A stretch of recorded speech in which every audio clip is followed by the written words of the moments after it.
अच्छा, आप एक काम करिए, करेंगे, अपना मोबाइल बाहर निकालिए और मोबाइल बाहर निकाल करके उसकी लाइट जला करके आज के इस भव्य कार्यक्रम का आप स्वागत कीजिए। सबकी लाइटें जलनी चाहिए, हर एक के मोबाइल की लाइट जलनी चाहिए, हर किसी के मोबाइल की लाइट जलनी चाहिए। देखिए, सारे कैमरा वाले आपको अब रिकॉर्ड कर रहे हैं। सबका हाथ ऊपर चाहिए, एकदम हाथ ऊपर करके हिलाइए। सबका हाथ ऊपर करके हिलाइए। सबका हाथ ऊपर चाहिए।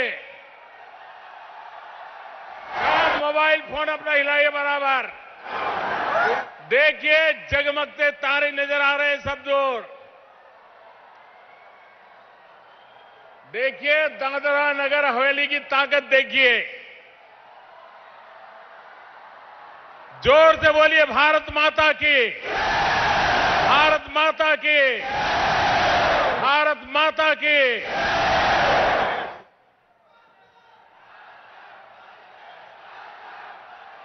कमाल कर दिखाया आप लोगों ने आज।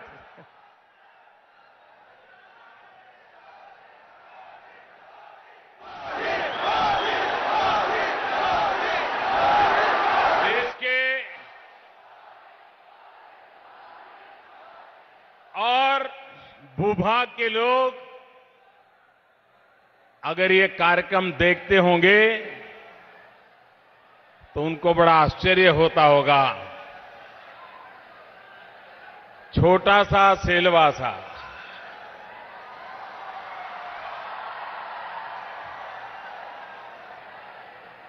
एक छोटा सा क्षेत्र, हिंदुस्तान की सबसे छोटी जो पार्लियामेंट सीट है उसमें जिसका नाम है, और ये जनसागर कोई देखें तो बड़े से बड़े प्रदेश की रैली भी इतनी बड़ी नहीं होती है। भाइयों बहनों, ये यूनियन टेरिटरी, केंद्र शासित प्रदेश, चाहे दादरा नगर हवेली हो या दीव दमन हो, लोगों को पता ही नहीं था कि उनकी सरकार कौन सी है। यहां जो कलेक्टर आते थे उसको ही वो सरकार मानते थे।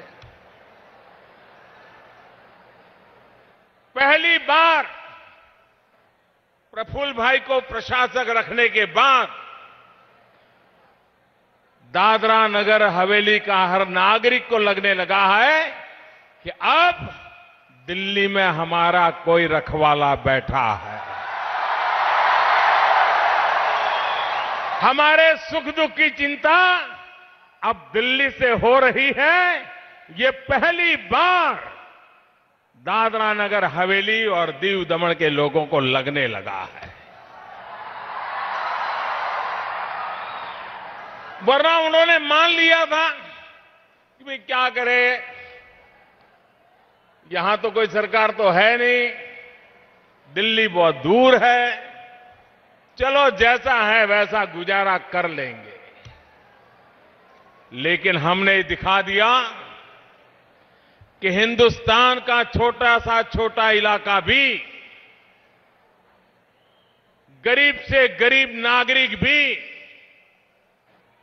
उसका इस देश पर उतना ही हक है जितना दिल्ली में रहने वालों का होता है। और इसलिए ये 125 करोड़ देशवासियों का हिंदुस्तान है। हर 125 करोड़ देशवासी का हर नागरिक उसका मालिक है। और उस हर नागरिक का भाग्य बदलना ये इस देश की सामूहिक जिम्मेवारी है।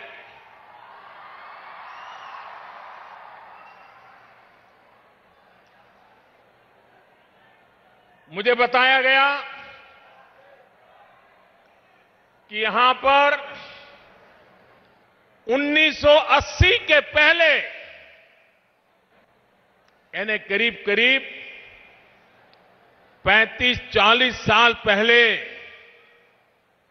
कोई प्रधानमंत्री यहां आए थे।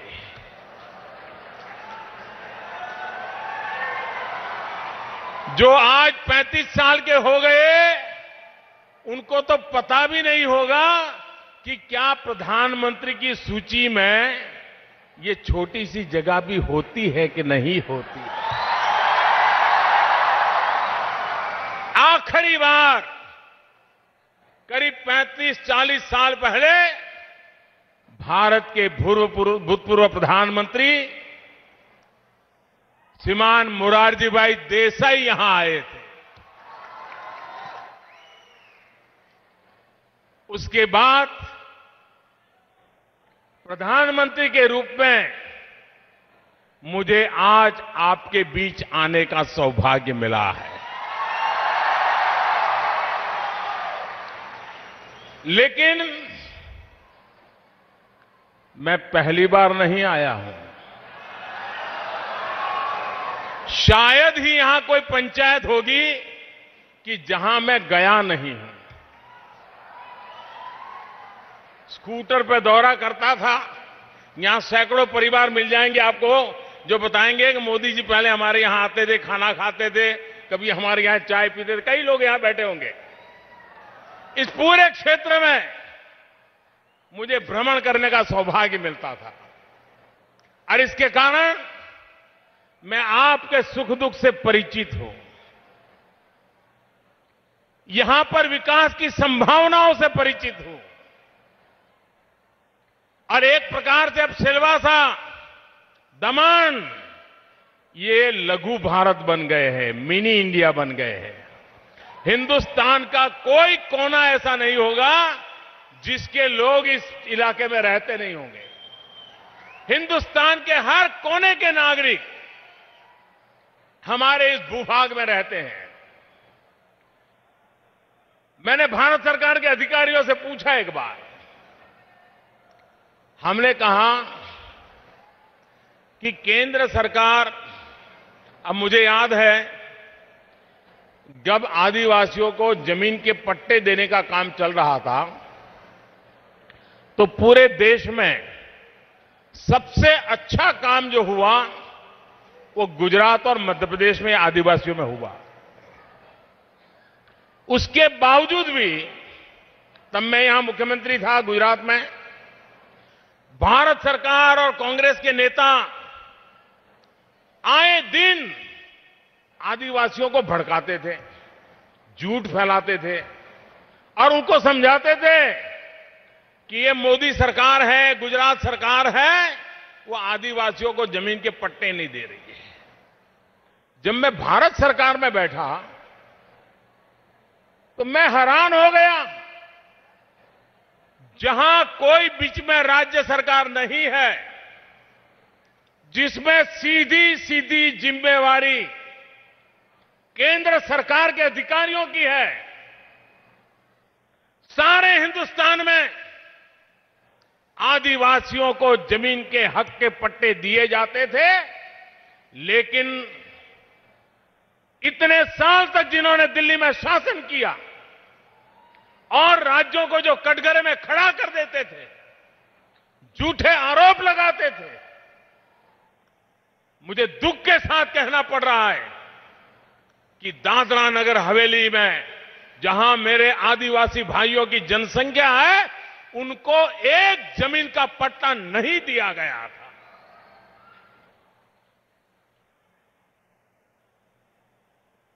उनको शोभा नहीं देता था। जब हम सरकार में आए, प्रफुल्ल भाई को यहां काम दिया, हमने कहा भारत सरकार की कौन सी योजना है जो यहां लागू नहीं हुई, निकालो। पहले सरकारी बाबू यूनियन टेरिटरी के क्षेत्रों में जाना पसंद करते थे। उनको लगता है वो राजा रजवाड़ी की तरह रहता था उनका। एमपी को संभाल लिया तो काम चल जाता था।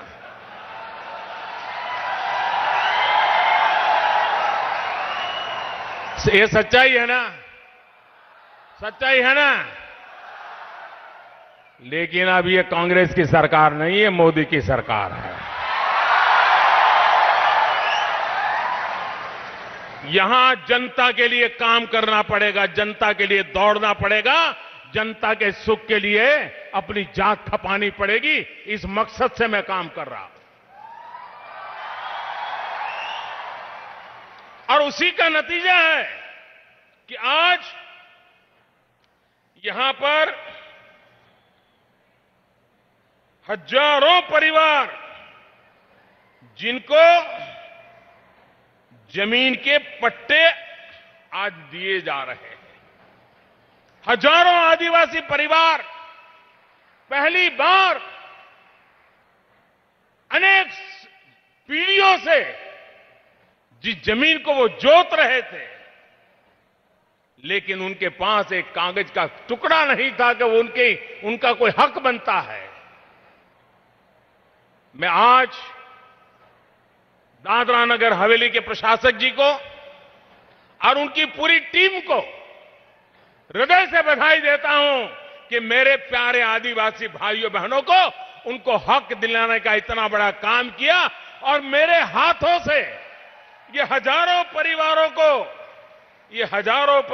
को ये मुझे आज हक पत्र देने का अवसर मिला है। भाइयों बहनों, आज करीब 2325 इतने से छोटे से दादरा नगर हवेली में 2325 आदिवासी परिवारों को जमीन का हक मिलना, यह आजादी के बाद की इस इलाके की सबसे बड़ी घटना है, सबसे बड़ी घटना है। आप कल्पना कर सकते हैं मेरे मन को कितना आनंद होता होगा, कितना सुख मिलता होगा। ये जो मैंने आपके मोबाइल फोन से ये जो लाइट जलाई थी ना, ये मेरे आदिवासी भाइयों के लिए लाइट जलाई थी, मेरे आदिवासी भाई।